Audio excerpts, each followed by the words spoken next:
as a home gardener, I love landscaping projects. I've been bugging Manny to take me out on one of his landscaping jobs, and guess what? I got the call. I feel like I'm a minor league baseball player that's been called up to the big show.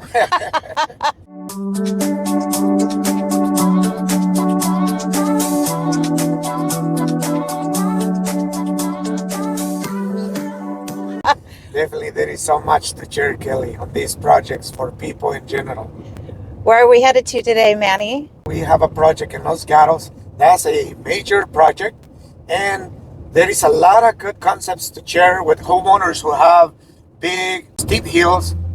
So we're going to be sharing a lot of good ideas on how they can landscape their projects so they can avoid a lot of issues with erosions, maintenance, and wildlife also. I'm excited. I have that hillside project in my own garden, and so this is great timing, really, God's timing, really, because he really just kind of takes us where we need to go on the road of life. And so this is really exciting to see this project. I've seen little bits and pieces that you've put up on Facebook, and I'm excited to see it in person. This video definitely is going to share a lot of good stuff for any homeowner who is facing these issues. You will share with your followers and my followers. Well, I've seen bits and pieces, and it's coming out beautiful, and you're almost done on the project. You just have how much longer to go, you think? Two more days. But the homeowner is adding more work because he's so happy the way everything is coming along. It's really going to be a lot of fun. You're going to have to put me on the crew. Why not? Manny, we're here at the homeowners and a new project that you started just, a week ago? A little over a week ago. Landscaping project, and this is a real challenge, right? Well, basically projects like this, there is so much to do. As you see, we had to build a retaining wall. We had to create this type of landscape where it's going to help to avoid erosions because it's so steep. It's almost 90 degrees steep. So you can see if we make really nice and tight landscape, it's going to avoid all the erosions on rough winters.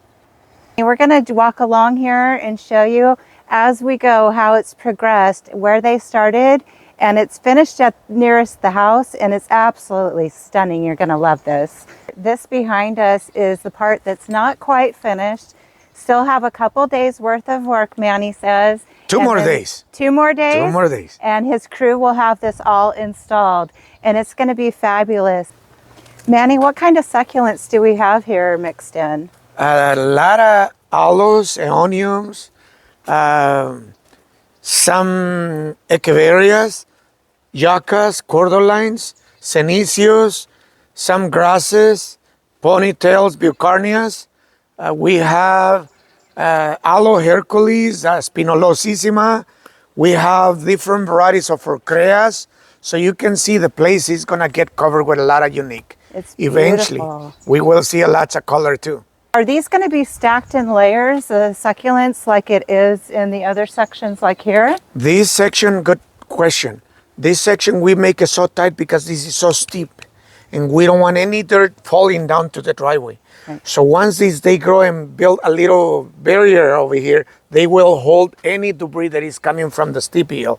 Same thing we are creating in that section over there. Same thing we are creating, putting those borders over here, we call it shoulder border. You can see the orange flowers. They're gonna grow, make a nice cluster, hold the debris. Then over there you can see we use bigger type of aloes, bigger trees. So they grow and build a nice barrier right there so all the debris doesn't come all the way down to the driveway. Really beautiful. I like the ponytail palms that you have mixed in there too. They make a really nice focal point. They really do. They're very stunning. And as we get closer, you're going to see the wall of succulents. And right here. I just love this. This is fabulous, Manny. This whole thing took only one day. So everybody can see this. Isn't that fantastic? So much, right, Kelly? It's so much packed in to look at, and it's just stunning. I love that. And we are almost done over here, Kelly. So let's say 2 more days, it'll be all complete. Beautiful. So 2 more days, and the rest of it is going to look similar to this right here. Correct. Beautiful. which is going to add some of the monkey tails to cascade over here where the retaining wall is. So imagine those big monkey tails cascading here. They have even room over here to climb or cradle. So they're going to be beautiful once they get mature. And we already have them up there. We're going to have monkey tails that are going to be trailing all over that retaining wall there. It is correct. That is going to be beautiful.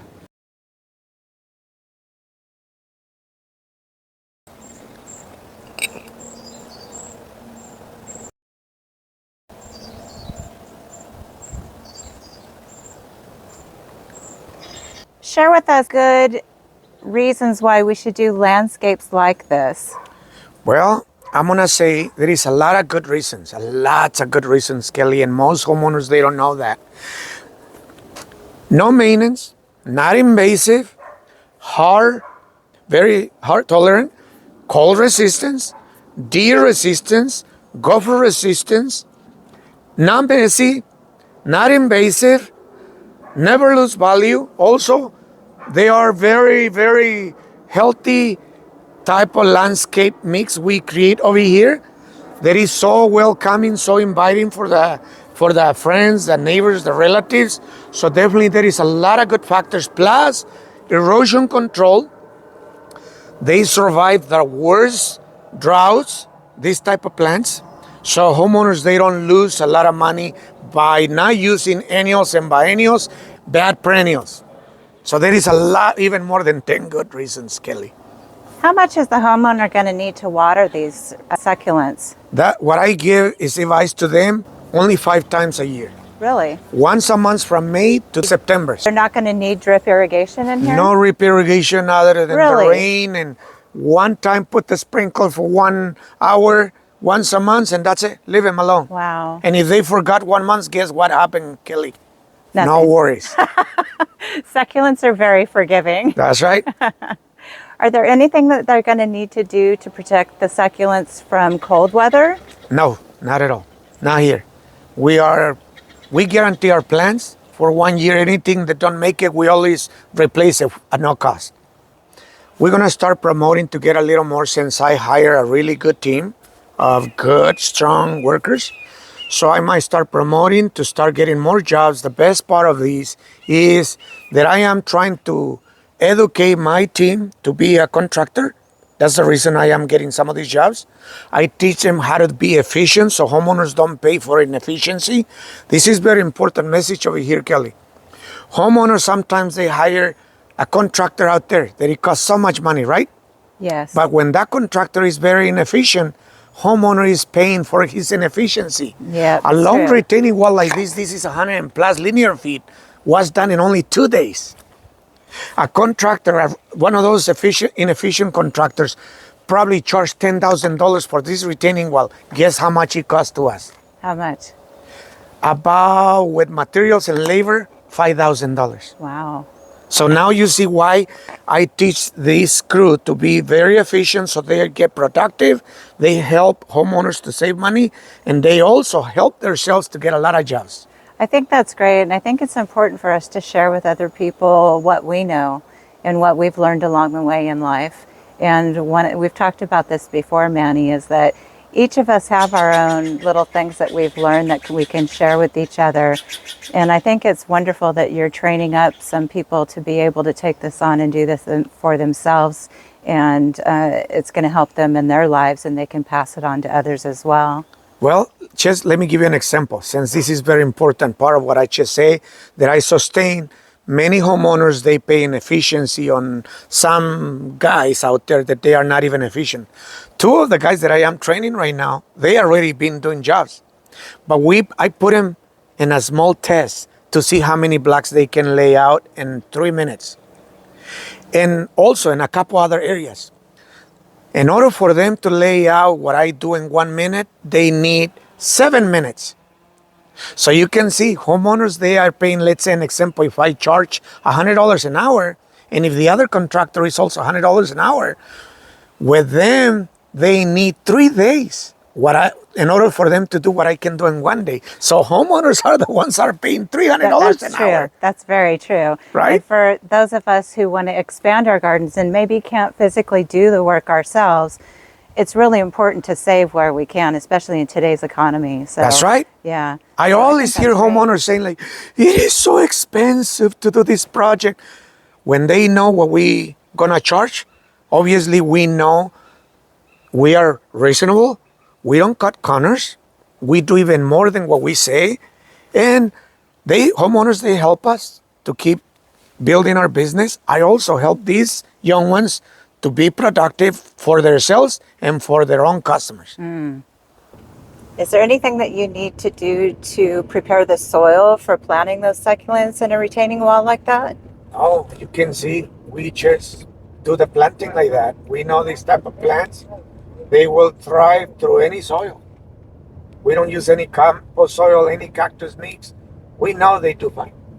And do you fertilize them at all before you leave the project? You don't have to, because succulents, once they find new soil, they do fine. But I told them if they need fertilizer, I can get them a bag of fertilizer just to help them to start thriving. Do you carry fertilizer at the nursery? I only sell it in consignment for a couple different vendors.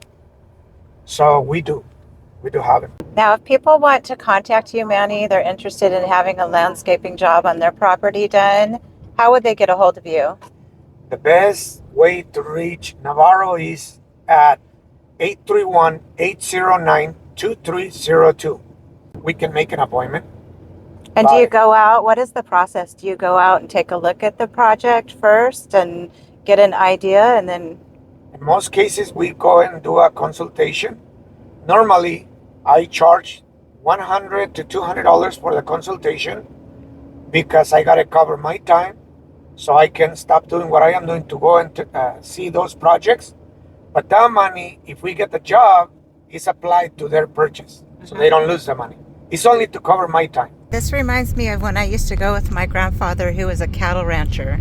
And I used to love to get in the pickup truck with him in the mornings and go all day with him. And he'd go out and check on the cattle. And there were some that he would have to take water down to. And that's what this reminds me of, a trip out with Grandpa. Not meaning you're old, but meaning it brings back memories for me. I see. What's the hardest part of running a nursery and landscaping business? I'm gonna say making the wrong choice on bringing delicate plants. I believe it is very hard. I don't know where you lose your money. That was probably the worst experiences I have doing all this time that I've been investing in plants. Bringing the wrong plant that it doesn't survive hot or cold and they die and make me lose my money. Mm-hmm. And that's the same with gardeners, though. I mean, we learn lessons like that too, especially in California. There's just some plants that are just harder to grow for whatever reasons. They're more delicate. And, it pays off to learn what is an easy plant to grow. And, some of them, easy plants, they're easy in a lot of ways, and that they can be propagated and you can grow your garden, with a single plant. That's right. Eventually you can have so many if you multiply those. Yeah. So learning what plants to plant in your garden and learning to have certain types of plants in your nursery go hand in hand. I always tell people, invest into your garden with the most survival, evergreen, not invasive species, because you can create an amazing garden without losing much of your investment. We will do whatever is in our reach to do good business with our customers.